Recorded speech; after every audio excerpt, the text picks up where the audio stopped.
नमस्कार दोस्तों, hello and welcome to my YouTube channel.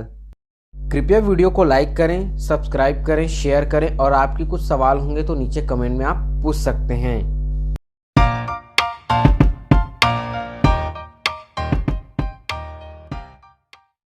आज आपको बताते हैं कि लीगल नोटिस क्या होता है, लीगल नोटिस कैसे बनाएं और इसको कैसे भेजें।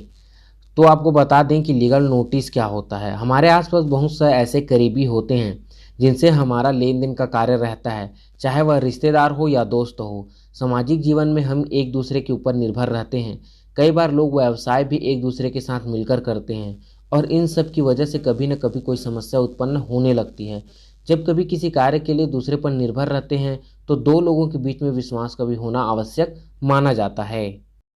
लेकिन कई बार हमारा विश्वास डगमगाने लगता है, किसी कारणवश सामने वाले ने हमारा पैसा ना दिया हो या भरोसा तोड़ा हो। ऐसी अवस्था में कानून का सहारा लिया जा सकता है। ऐसे में लीगल नोटिस देकर मामलों से छुटकारा पाया जा सकता है। लीगल नोटिस देने की प्रक्रिया कानूनी रूप से आगे बढ़ती है।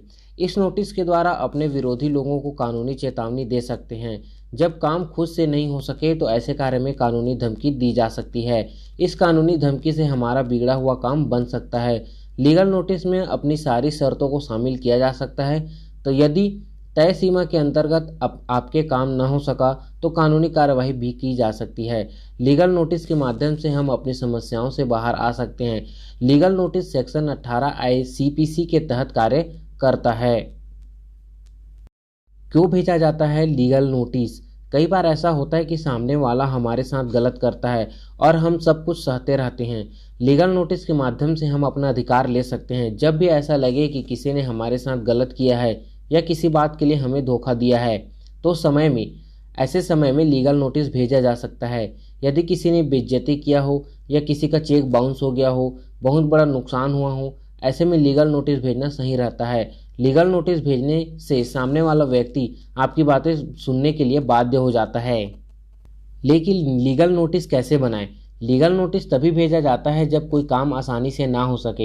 एक बार कोर्ट में लीगल नोटिस भेजे जाएं तो वापस नहीं लिया जा सकता। इसलिए लीगल नोटिस बनाते समय अच्छे से बनाएं इससे कोई गलती भी ना हो पाए। यह नोटिस बनाने का काम किसी अच्छे वकील को ही देना चाहिए जिससे गलती की गुंजाइश ना हो और आसानी से काम हो जाए। लीगल नोटिस बनाते समय तारीख को महत्वपूर्ण ध्यान दिया जाता है कि वह कब बना है। इस नोटिस का सबसे ऊपर दिनांक लिखिए। उसके बाद लीगल नोटिस भेजने वाले का नाम व पता लिखिए। अगर आप एक से ज़्यादा लोगों को लीगल नोटिस भेज रहे हैं तो सीरियल नंबर लिखकर नाम लिखें। अगर व्यक्ति किसी कंपनी ऑफिस में हो तो उनके ऑफिस का पते का विवरण दे दें। फिर सब्जेक्ट लिखने की जगह नोटिस का टाइटल लिखें। इससे यह बात समझ में आ जाएगी कि आपको किस कारण से लीगल नोटिस भेजा गया है। Legal notice speed post courier से भी आप भेज सकते हैं और उसका भी पूर्ण विवरण दे देना चाहिए। उसके बाद उसका कंपनी व्यक्ति को संबोधित करें। अपनी बात को कम से कम शब्दों में स्पष्ट रूप से लिखें। सही कदम न उठाने पर स्थिति का विवरण दे दें। आपकी जो भी शर्तें होंगे उन सभी शर्तों को अपने नोटिस में विवरण करें। जिस कारण से आप लीगल नोटिस भेज रहे हैं उसका पूरा विवरण दे दें ताकि उनको बात समझ में आ सके। अपनी शर्तों और बातों को मनाने के लिए जो समय आपने दिया है उसका भी विवरण दे दें। लीगल नोटिस में किसी भी प्रकार से शर्तें पूरी ना होने की दशा में नुकसान की राशि का विवरण दे दें। साथ में कोर्ट में जाने की बात स्पष्ट करें। लीगल नोटिस के हर पेज पर अपने हस्ताक्षर करें। साथ ही उन्हें पैसेज भी करें। जिसे भी नोटिस भेजा जा रहा है उसे नोटिसी कहा जाता है। एक से ज़्यादा लोगों को नोटिस भेजना हो तो नोटिसी 1 और नोटिसी 2 के नाम से संबोधित किया जा सकता है। सबकी एक ही प्रॉब्लम होती है कि लीगल नोटिस को रिसीव करें या नहीं करें। लीगल नोटिस तभी भेजा जाता है जब किसी के साथ कुछ गलत हुआ हो। लीगल नोटिस आती है तो शुरू में समझ में नहीं आता कि आखिर करें क्या। लीगल नोटिस के आने पर रिसीव जरूर करें। उससे समझ में आएगा कि सामने वाली पार्टी आपसे क्या चाहती है। इससे अपने मन में होने वाला आत्ममंथन भी कम हो जाएगा। यह नोटिस लेने से मना कर देते हैं तो रिपोर्ट में कोर्ट में जाती है। कोर्ट में जाने पर आपको द्वारा लीगल नोटिस मना किया गया है ऐसा ही समझा जाएगा। लेकिन यदि चेक संबंधित लीगल नोटिस आए तो उसे रिसीव ना करना ही बेहतर समझा जाता है। ऐसे में एक रिपोर्ट बनाकर भिजवा दें कि पता गलत है तो वह नोटिस रिसीव नहीं माना जाएगा। इस आधार पर केस भी जीता जा सकता है। चेक बाउंस संबंधित लीगल नोटिस आने पर सतर्क रहने की आवश्यकता होती है।